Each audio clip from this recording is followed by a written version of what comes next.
Do you find yourself constantly worried about money?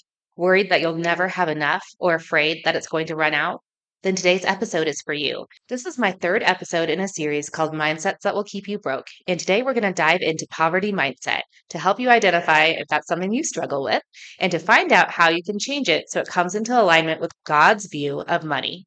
I really hope that God uses this episode to speak to you so you can find breakthrough from the mindsets that are holding you back so you don't have to view money with fear.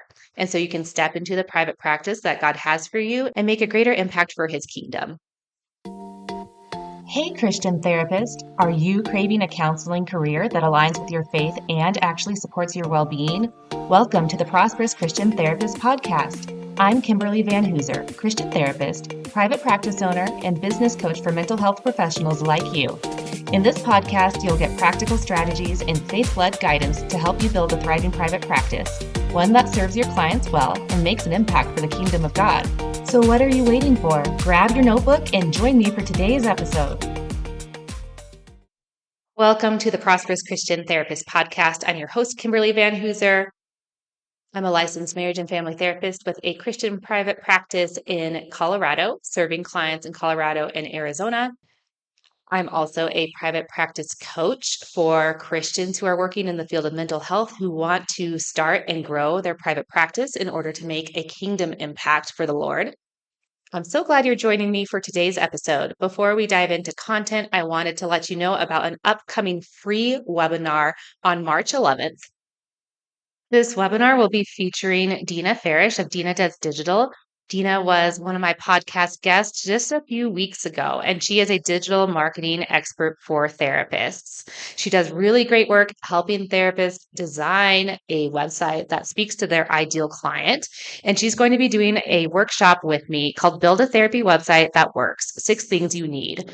Together, we'll walk through the 6 essential pieces every therapy website needs so that it can help the right clients find you, clearly share who you are and how you help, feel calm, professional, and trustworthy, and support your practice instead of feeling overwhelming. Dina is going to be sharing simple, practical guidance in a way that's easy to understand. No tech background is needed and no pressure to do it all at once. You're going to leave with more confidence about what your website actually needs, more clarity about your next best step, even if that next step is small, and a better sense of how your website can support your work and your energy. The workshop will be recorded and everyone who registers will receive access to the replay. So you can attend live or you can feel free to watch it down the road when it feels right for you. I will go ahead and leave the link to register for Zoom in the show description below. And this is going to be taking place on March 11th at 10 a.m. Mountain Time, 12 p.m. Eastern Time, and that's 9 a.m. Pacific Time. If you have any questions, feel free to reach out to me. We hope to see you there. Okay, let's go ahead and dive into the content for today's episode. I'll be talking about poverty mindset. And I think that's a phrase that's thrown around quite often in today's day and age, but I wonder how many of us actually take time to think about what it means and to identify if it's something that we truly struggle with. Because this is a big one. And if we're operating with it, it will permeate not just our viewpoint of money, but really of any resource that we have. So you can see it popping up not only in finances, but also in how you view time, how you view energy, anything really that's a resource. And poverty mindset really ends up becoming a self-fulfilling prophecy. So if you are trapped in poverty mindset, you're going to act and make decisions in a way that actually prevents you from being able to grow, to be able to see your resources multiply. And so it's a really important mindset to tackle. So let's talk a little bit more about what poverty mindset is. Poverty mindset is a fear or belief that there is never enough, that there's not enough to go around, that there is scarcity. When you're operating with a poverty mindset, you might find yourself hoarding any money that you do have. So you might have an idea of what you need in your bank account in order to feel secure. And what I have actually found in my life is that number tends to grow. So maybe when I was in grad school, I was comfortable with a certain number. At this point, there's a bigger number that I feel like I need to have in the bank before I feel comfortable spending or investing in anything else significant. So, hoarding or being afraid to spend or make purchases can be a sign of poverty mindset. It's not always done in wisdom of, oh, I want to make wise financial decisions. It's done out of fear. that if you spend it, there's going to be some sort of problem where you run out of money and you don't have enough for what you need. Poverty mindset can also look like an intense fear of taking any sort of financial risk. So you're probably not very likely to be investing in bonds or stocks or taking some sort of business venture that might cost a lot of money unless it's super, super guaranteed that you're going to make money back. And even then, it might be hard for you to do. Poverty mindset can also look like prioritizing small, immediate savings rather than focusing on long term investments that will actually lead to greater wealth. I see this happen all the time with clinicians who are starting or running their own private practice. I know I'm guilty of it where I don't want to pay for something because I know it's cheaper if I do it myself. But then by me doing it myself, it actually prevents me from getting more clients, from actually attracting higher pay clients. And so while I might be saving money in the short term, it actually prevents me from making money in the future. And with a greater perspective, even looking beyond just what we might make financially, when we are making choices to prioritize our savings, it actually keeps us from being able to offer our services effectively to the people who really need help and who need breakthrough. So not only are you suffering financially, but you're causing other people to not get the help that they need that you're called to step into. So poverty mindset really benefits no one. It can look like we're being wise, we're being smart. We don't want to be carelessly spending our money. We want to be saving up in case there's disasters that might happen because we can't always predict the bills we're going to have. Or let's just say that your air conditioning breaks in the middle of the summer or your heater breaks in the middle of winter. We want to be able to cover those things. And don't get me wrong, I think there is wisdom in having an emergency fund and putting some money into savings. But most often for myself, I find a lot of times when I am choosing to not invest, choosing to not move forward in purchasing things, it's coming from a place of fear rather than wisdom. So just make sure you take time to go check in with God about that for yourself because people fall on different ends of the spectrum. If you're someone that's careless with money, maybe you do need to dial it back a little bit. But if you're someone who is tending to operate under a fear of whatever I spend, I don't know if I'm ever going to make it back. Or what if I run out of money? Am I going to have enough clients to be able to supply my needs? I'd really encourage you to explore if you're struggling with some poverty mindset here.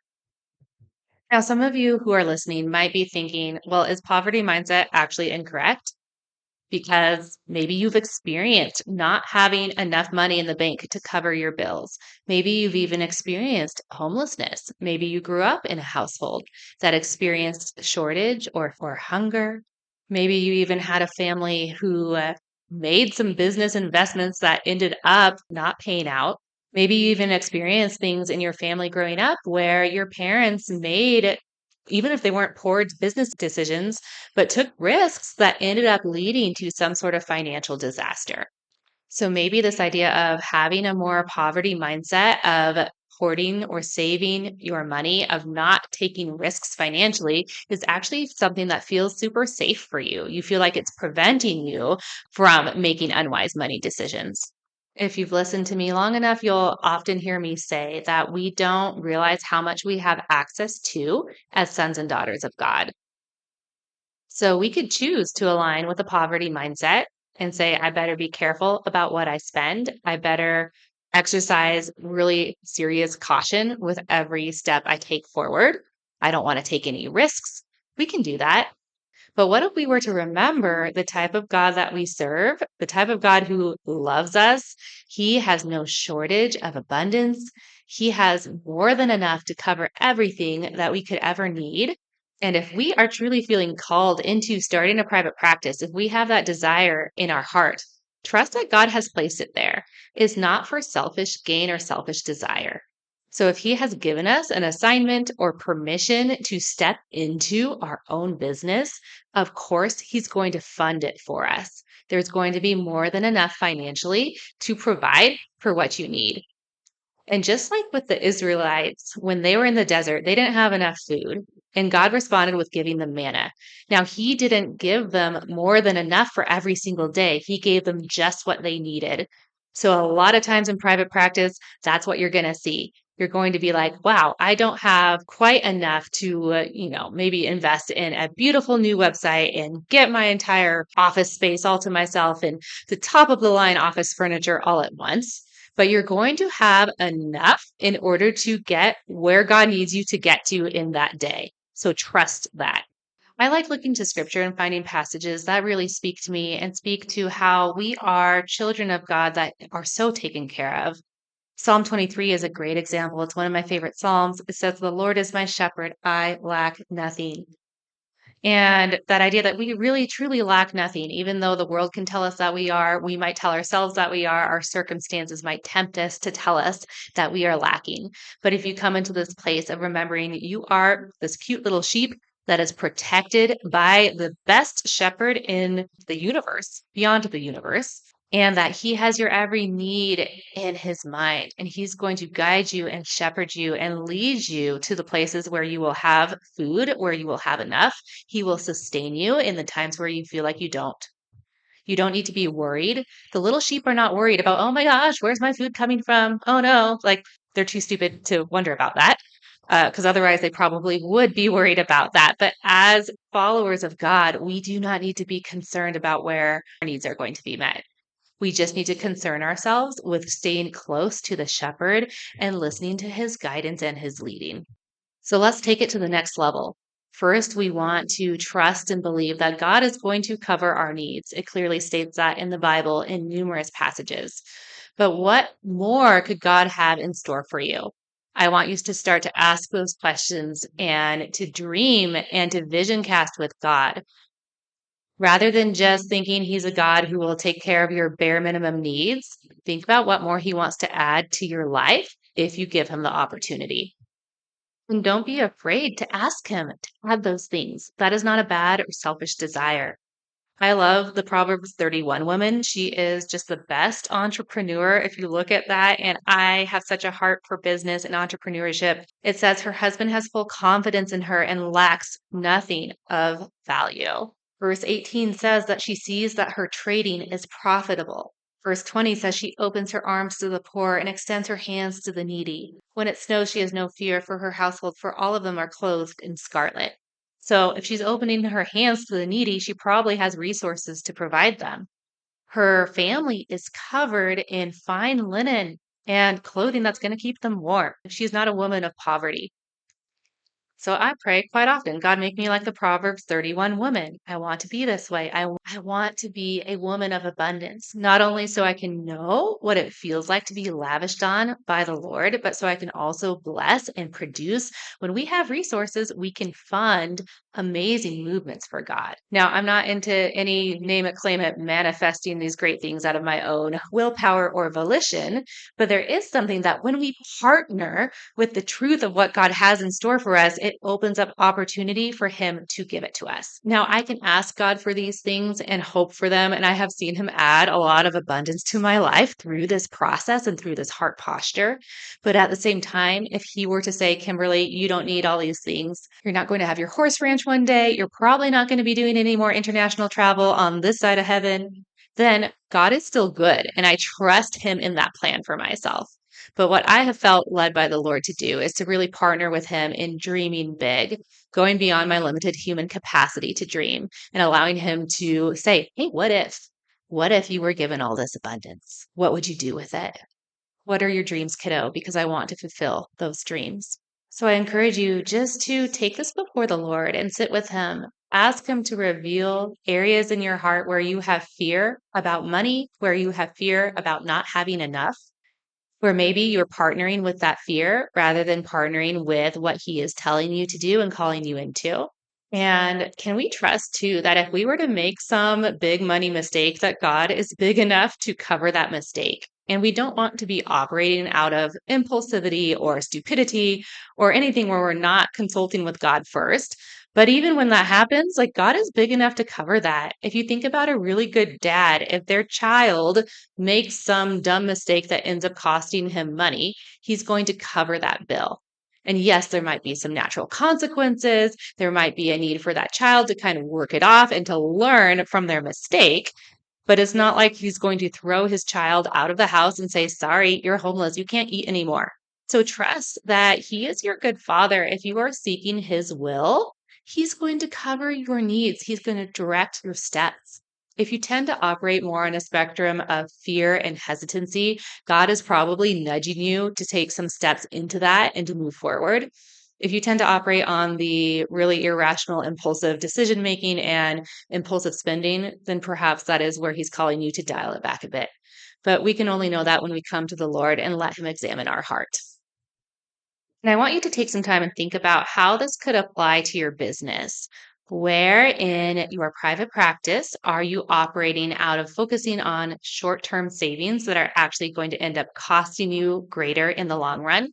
Where can you shift into focusing on investments that will produce greater wealth in the long term? One thing that I've found helpful to do is when I notice myself in that scarcity mindset, or I'm questioning whether or not to invest in something or how to move forward in my business, is I ask myself, what would I do if I had endless funds in my bank account? And I write down the next steps. And a lot of times I can start to make some movement forward. I might not be able to do everything on my list, but I can start to make some progress. I find I actually have some sort of means to get the next thing on my list, whether that's physical money in the bank account or be careful with this one, but there are a lot of credit cards out there for business owners that will give you 0% interest rate for an entire year. So that can be a way to get some access to easy money to invest in a coaching program, to invest in a website, to invest in the things that are going to help you bring in dollars a lot more quickly than if you just wait and try to do it all on your own. So if you're feeling stuck too, like I need money for this and it's literally not here, take some time and brainstorm with God about other options.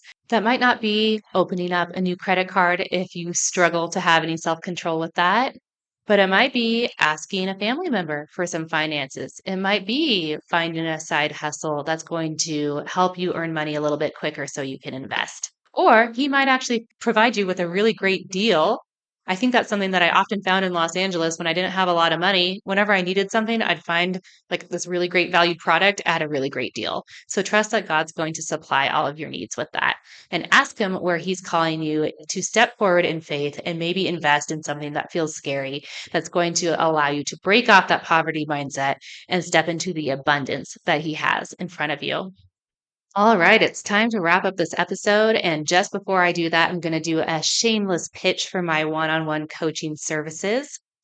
Perhaps this is a way that God is calling you to invest in your private practice. It's a very low risk investment, if I do say so myself. It's really 1 hour of your time and a pretty low rate. My coaching business is still less than a year old. So I'm still in the building, the growing phase. Trust me, I will raise my prices when the time calls for it, when I'm unable to be as available that I am now. But I offer one-to-one private practice coaching for a very reasonable price. I'm also getting ready to launch, this will be very exciting, in the springtime, a group coaching cohort. It'll be my flagship cohort. So if that's something that you are interested in, I'll be providing 8 weeks of group coaching. I'll be walking you through several foundational building blocks for a successful private practice.